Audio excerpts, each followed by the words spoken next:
السلام علیکم ورحمۃ اللہ وبرکاتہ۔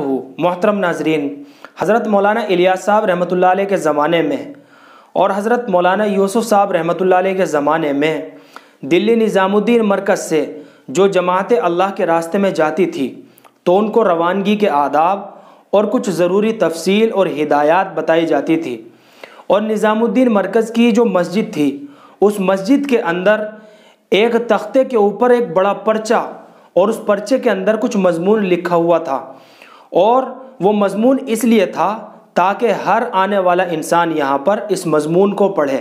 تو اس مضمون کے اندر کیا باتیں لکھی ہوئی تھی وہ باتیں انشاءاللہ تفصیل کے ساتھ آج میں آپ کو بتاؤں گا۔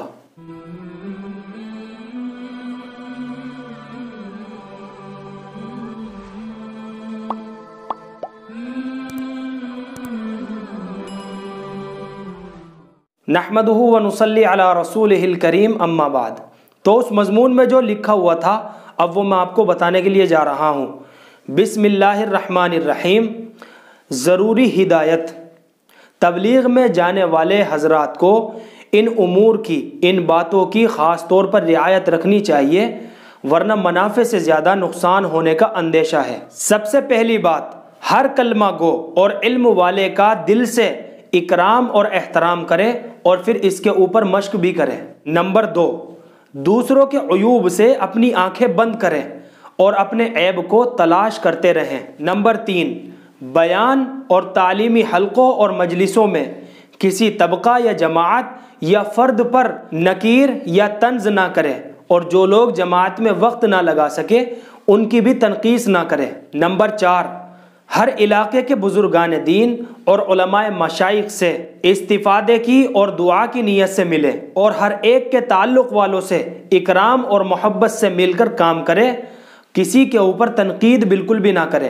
نمبر 5، تبلیغ اور جماعت میں نکلنے کو دنیاوی فائدہ حاصل کرنے کا ذریعہ بالکل بھی نہ بنایا جائے، بلکہ اپنے حاصل ہوئے مفادوں کو بھی قربان کرنے کی کوشش کی جائے۔ نمبر 6، وعظ و نصیحت میں اپنے کارنامے بیان بالکل بھی نہ کیے جائے، بلکہ انبیاء علیہم السلام اور صحابہ رضی اللہ تعالی علیہم اجمعین اور اسلاف کے واقعات کے ذریعے ترغیب دی جائے اور انہی کی مددوں کا تذکرہ کیا جائے۔ نمبر 7، کرنے والی ذات صرف اللہ ہی کی ہے، پورے دن اس کے دین کی انتھک کوشش کر کے اور پھر راتوں کو آہوزاری کے ساتھ اور الحاح کے ساتھ خدا سے اس کی نصرت اور مدد مانگی جائے، اور جو کچھ وجود میں آئے اس کا کرم سمجھا جائے فقط۔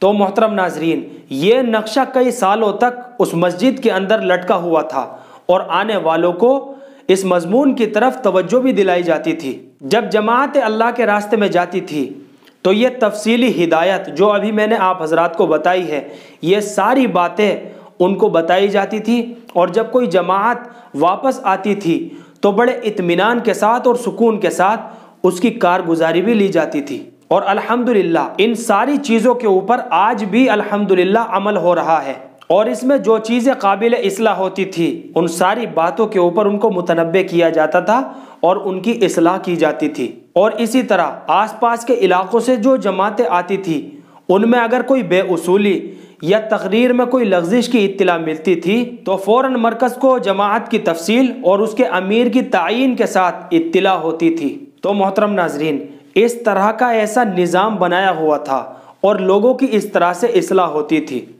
اور یہ ساری باتیں جو بھی میں نے ابھی آپ کو بتائی ہیں یہ ساری باتیں اس پرچے کے اندر لکھی ہوئی تھی۔